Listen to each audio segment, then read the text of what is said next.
Hey, are you trying to test your SSD storage? If yes, then let's start.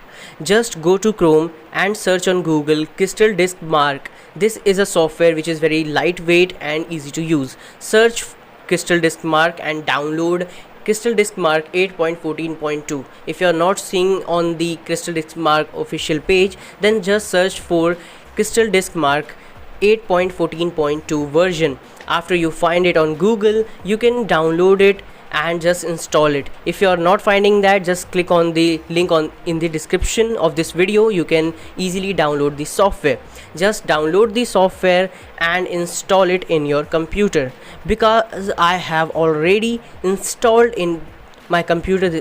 So I will just run this software. As you can see the icon in my screen, just open this software and click yes to run it. After this software opens, you can see the interface of the software. Just select the drive which you want to test. Okay, I am choosing my boot drive, and just click the drive which you are trying to test and click on the all button. It will start running a test on the drive in all formats. Okay, so just click on it and the test will be started running.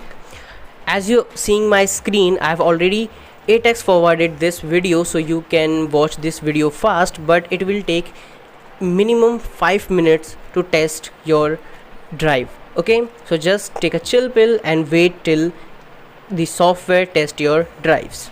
Okay, after this software runs all the tests, you can also see the test in multiple measures. Like many of websites show you the speed in gbps and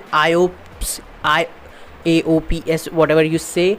You can also do that, because where you choose the drives, on the right side of that you can also choose another kind of measures, as you can see on screen.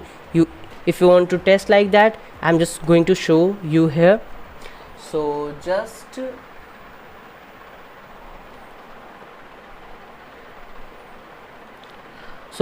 the test is finally done totally, and you can also choose the drives, but I'm going to show you how you can test in another measure. So here you can see, and if you want to change the theme also, then you can do also that. Just click on theme button and you can be able to change the themes, as you can see on my screen. So I hope this video will help you a lot. Please like this video. Okay, bye.